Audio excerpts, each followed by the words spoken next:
That's an average rate of 4,750 feet a minute. But a strange thing happened then. I mean, that's the way an airplane would come down if the air tightness had been shattered or something, and they had to come down where there's oxygen. So they got down to 16,000 feet. During the next 8 minutes to 3:38, the plane dropped another 11,000 feet. That's an average of 1,375 feet per minute. Let's say that they cracked the fuselage and all the air escaped. Pilot dives like crazy to get on where there's oxygen, an average dive of 4,750 feet a minute.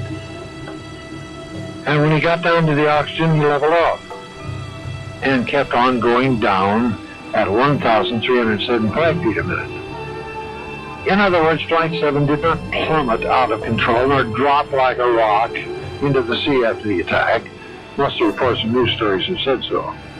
That 12 to 17 minute descent time is conclusive evidence that the pilot, the co-pilot, or someone had substantial control of that crippled 747 during its descent.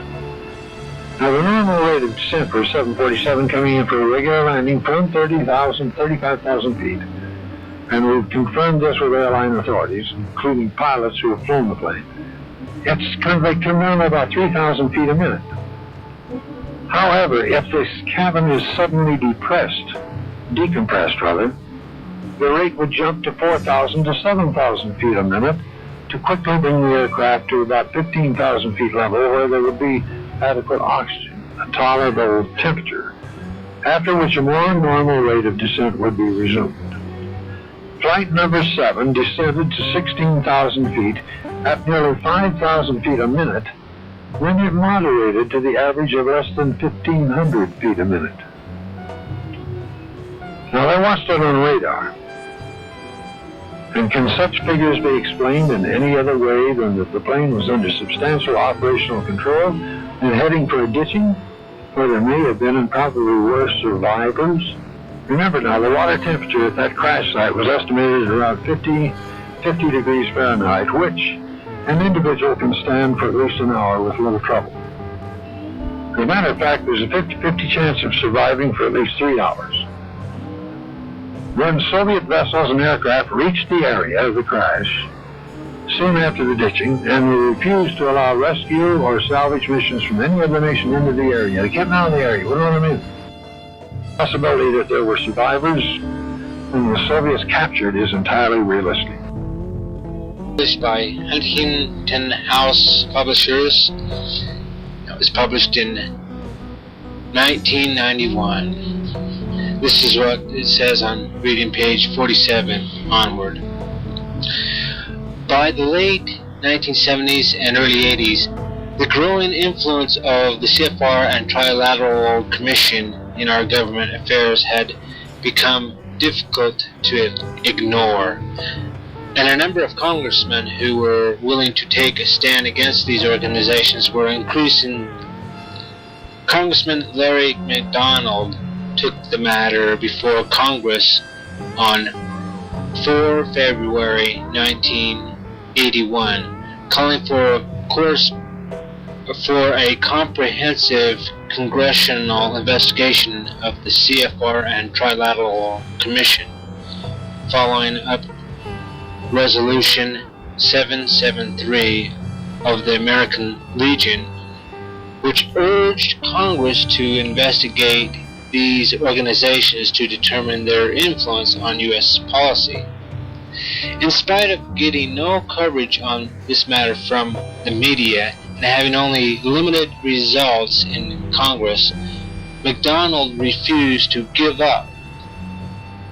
He did everything humanly possible to expose the plot right up until his death aboard the Korean airliner in 1983.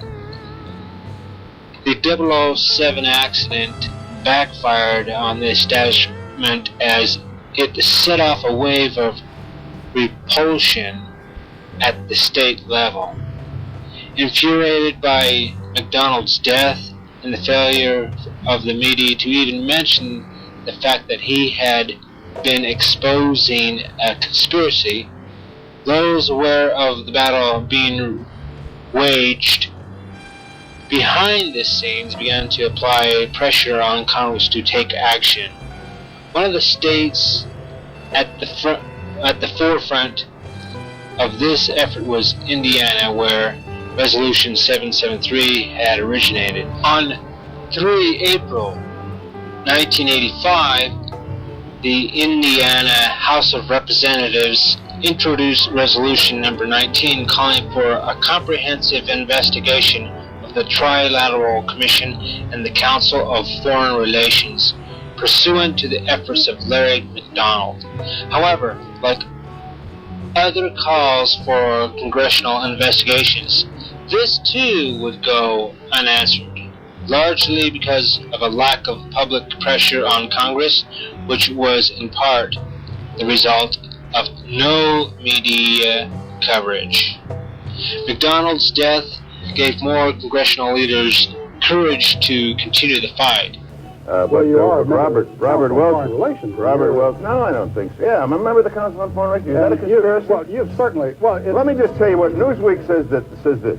The John Birch Society considers communism only one arm of a master conspiracy in which socialist American insiders are plotting to establish world government. Now, it also says, and here's Director John McManus, that's your public relations director, saying that former Secretary of State Alexander Haig and CIA Director William Casey are two of these master conspirators who are plotting to establish world government. Now, what do you say?